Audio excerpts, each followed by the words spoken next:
Não, fica tranquilo que eu tenho um empreiteiro, um pedreiro, não lembro lá como é, que sabe fazer tudo, ele é muito experiente, eu não preciso, assim, não preciso ter gasto também, né, pagar nada contra teu trabalho e tal, mas eu já tenho um cara que faz pra mim aqui, então eu não preciso, te agradeço e tal.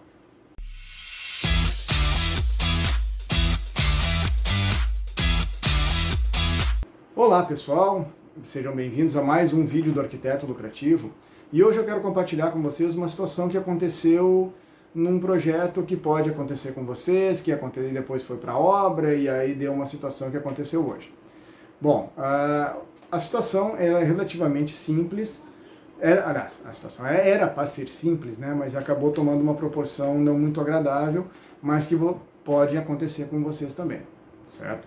Eu estou gravando hoje, eu cheguei da rua, só fiz uma higiene pessoal, eu digo que eu vou gravar agora enquanto está no calor da hora. Geralmente eu não faço isso, eu faço uma programação, eu faço um roteiro, tem toda uma pré-produção, uma pós-produção e tudo, mas agora não, eu quis fazer diferente. Eu cheguei, fiz uma higiene pessoal, liguei aqui, estou gravando com vocês porque eu quero compartilhar no calor da hora.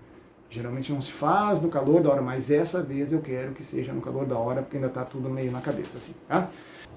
E a situação é o seguinte, eu tenho um bom cliente, que eu já fiz vários trabalhos com ele, e geralmente assim, a gente tem um trato bom, a gente tem um acerto bom, o valor combinado sempre é bom para nós dois, e é um bom cliente, muito bom cliente. E aí ele tinha um imóvel de família, que os pais faleceram, e aí ele queria vender e tal, mas não tinha carta de habite. Inclusive é muito recomendado que tenha, porque senão não pega financiamento, um imóvel que vai ser comprado sem carta de habite se não é financiado pelos bancos. Mas, então, lá no terreno tinham duas casas. Uma de mais ou menos uns 80 metros quadrados e a outra de uns 75 metros quadrados mais ou menos. E a casa de mais ou menos 80 metros quadrados foi demolida, ficou uma parte livre no fundo do terreno e ficou a parte da frente da casa que não tinha o habite. Tá? Uma casa de mais ou menos 40, 50 anos ali, e tá até tranquilo. E minha chamada para o trabalho foi, precisamos regularizar o projeto na prefeitura, para pegar a carta de habite para poder vender. Tranquilo, tá? Sem problema. Apareceu um comprador, e houve uma permuta de imóveis, um acerto financeiro, alguma coisa assim entre as partes, e o vendedor, que é o meu cliente, combinou que ele iria entregar o projeto aprovado com carta de habite ao comprador. Tá bom, tranquilo, então tá, acertamos o valor para o trabalho ali. E quando fizemos o protocolo lá junto à prefeitura para pegar a certidão de demolição, porque a casa já estava demolida, né? Senão a gente pediria uma licença, faria a demolição e depois faria a certidão de demolição, pedia vistoria e tal. Mas como já estava demolida, foi pedido direto uma certidão de demolição na prefeitura. Primeiro, o cara comprou a casa, quando ele comprou a casa ele já começou a reformar direto, porque se mudar em 2 meses. No tempo de tramitação de um projeto arquitetônico, nem tinha entrado o projeto hidrossanitário, que nós ficamos sabendo depois. Ou seja, quando o projeto arquitetônico foi aprovado, ele já estava morando na casa com tudo reformadinho, pintado, bonitinho, pisos, porcelanato, ar-condicionado, aquela coisa, tudo lá. O projeto foi aprovado, a certidão de demolição, tudo certinho e tal. E fomos pedir a carta de habite na prefeitura. E aí a prefeitura disse, precisamos da liberação do Departamento Municipal de Água e Esgoto. Aqui em Porto Alegre é o DEMAI. Tá? E tá, tudo bem. Né? Falei para o cliente, olha, você falou que tinha o projeto tudo regularizado, não tinha o projeto, agora precisa regularizar com o Departamento de Água e Esgoto ali. Não, tu vê que pois é, que eu acho que eu me atrapalhei, papapá, blá, blá. E aí o cliente falou, não, é o seguinte, ó, vá ver se tu consegue fazer de graça aí esse projeto, né? Nós temos outros trabalhos e eu vou te passar um outro trabalho também, realmente nesse meio tempo ele me passou um outro trabalho, que era um trabalho muito bom, e eu disse, tá, tudo bem, eu vou fazer o teu projeto hidrossanitário aqui, e vão deixar 0,800, vão deixar na faixa, vão deixar sem custo para ti. Ele ficou bem feliz, claro, né? Mas eu digo, é um trabalho bem simples, assim, uma casa de 2 dormitórios, um projeto hidrossanitário de 2 dormitórios, é bem simples o projeto. Tranquilo, elaborei, mandei para o departamento de água, os caras demoraram um pouquinho de tempo ali, porque teve umas coisas lá de mudança de sistema, de físico para eletrônico, algumas coisas assim, e sempre tem uns períodos de adaptação, dá uns bugs lá. Tudo bem, foi aprovado o projeto. Ah, tranquilo. Então vamos pedir a vistoria do projeto então, né? E aí, tá, tranquilo. Como é uma casa antiga, de uns 40, 50 anos mais ou menos, e na rua não tem ligação direta do esgoto cloacal para a rede de esgoto municipal lá, exclusiva lá do cloacal e tal, né? Não tem aquilo ali, tinha que ter uma fossa. Aí tá, tudo bem. No projeto foi previsto uma fossa. E aí antes de aprovar o projeto, eles colocaram um comparecimento pedindo que fosse colocado um filtro anaeróbio.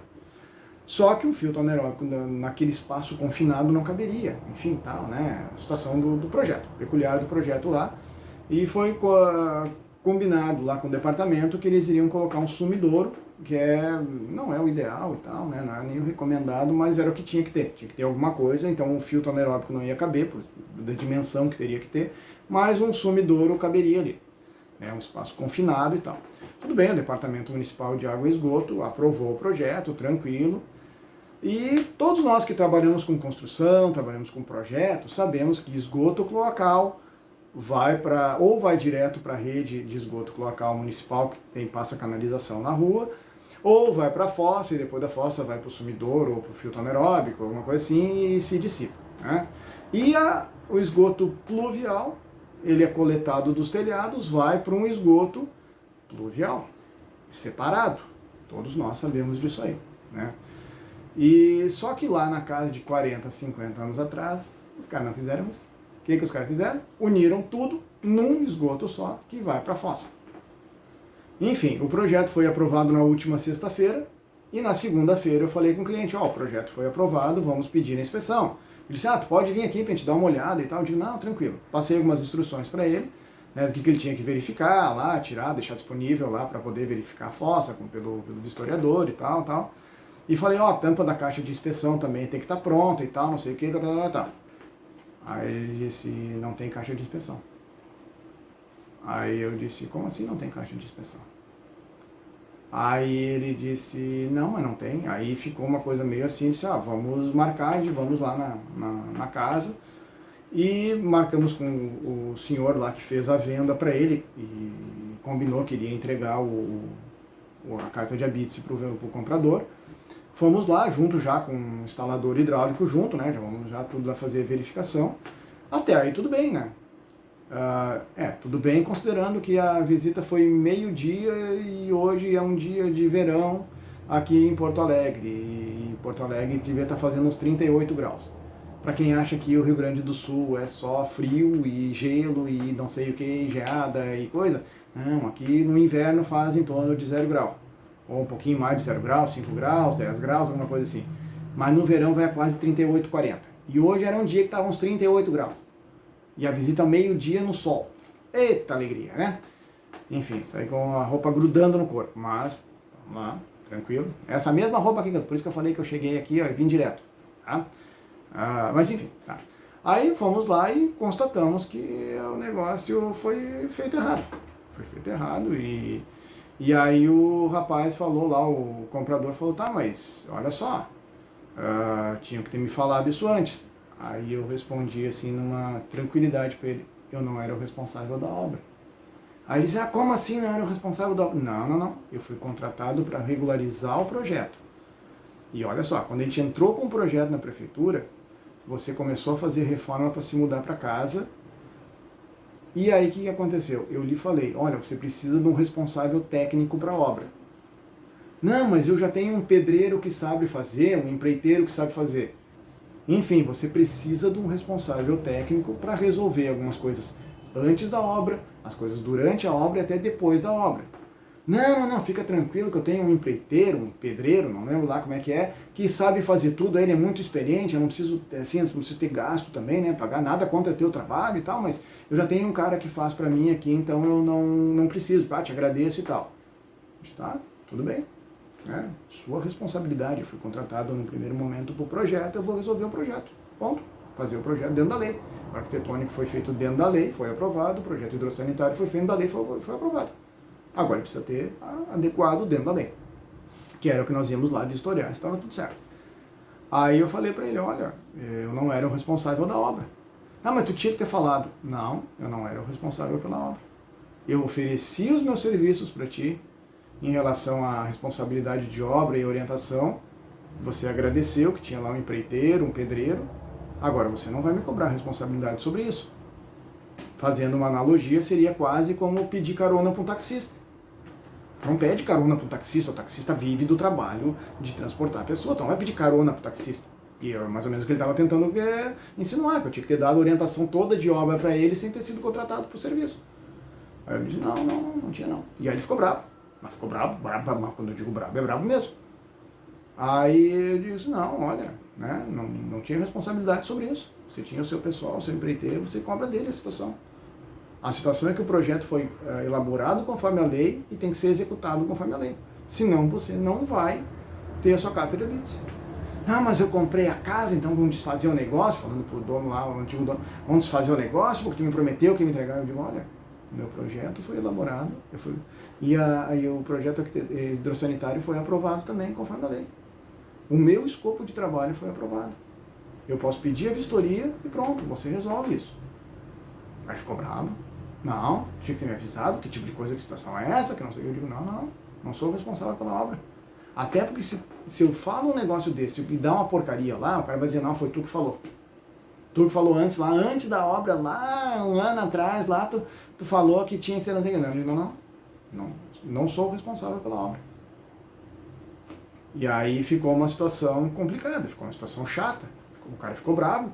O antigo dono da obra, que participou junto, porque eu falei que precisava de um responsável técnico, ele ficou meio constrangido, porque tipo assim, não quiseram contratar um responsável técnico. Aí, porque eu falei, ó, se der alguma porcaria, iria estourar no meu, eu que ia acabar tendo que arrumar um negócio lá e adequar, porque eu não teria dado orientação, mas como eu não fui contratado, eu digo não. Aí ele falou, mas tu não apareceu durante a obra. Claro que eu não apareci durante a obra, eu não era o responsável pela obra, eu era responsável pelo projeto. Até porque, fica uma dica para você, se você começa a aparecer muito na obra para dar pitaco lá, qualquer problema que der, depois ele pode responsabilizar você como responsável técnico pela obra e você tem que responder, porque você estava na obra todo dia e dava orientação aos pedreiros. Se você não cobrou, problema seu. Então já fica a dica aqui, ó, não dá orientação em obra e não fica comparecendo em obra se você não é contratado de responsável. A não ser que você faça um termo de a não ser que você faça um termo dizendo que você não é o responsável pela obra, você é o responsável pelo projeto e orienta em relação ao projeto, tá? Ainda assim, isso pode ser discutível na justiça, tá? Então, a melhor coisa é você não é o responsável pela obra, não apareça na obra. E deixe bem claro ao cliente que você é responsável pelo projeto e não pela obra. E se der algum problema, ele vai assumir sozinho. Porque hoje, lá na situação lá da casa, o cara veio querer cobrar de mim isso. Eu disse, não foi. E aí ficou, então arranja alguém na prefeitura que pague alguma coisa para fazer. Eu disse, olha, eu não trabalho desse jeito. Eu não sei se tem alguém lá dentro do departamento que aceita isso, eu acho que não tem.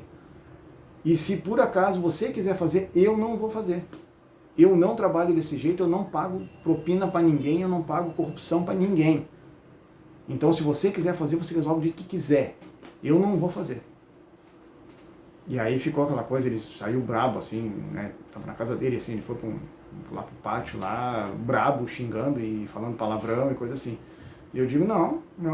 E aí, quando tava saindo ali, depois a gente saiu, foi conversar lá na calçada lá com o instalador hidráulico e com o antigo dono ali, porque ele que vai ter que resolver essa situação, no final das contas, né? Porque, enfim, eu fui contratado para um serviço de projeto, eu aprovei o projeto. E eu não dei acompanhamento de obra porque eu não fui responsável pela obra. E ele estava junto e ele viu que o cara falou que não queria que contratasse.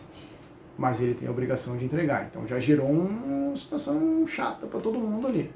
Tá? Por quê? Porque faltou um responsável técnico acompanhando a obra. Se eu tivesse acompanhado a obra, eu teria visto aquilo ali. Eu saberia o que ia acontecer um ano depois, lá quando resolvesse prefeitura, quando resolvesse carta de habites, quando resolvesse projeto de água. Não necessariamente nessa ordem. Mas aí o que aconteceu foi isso.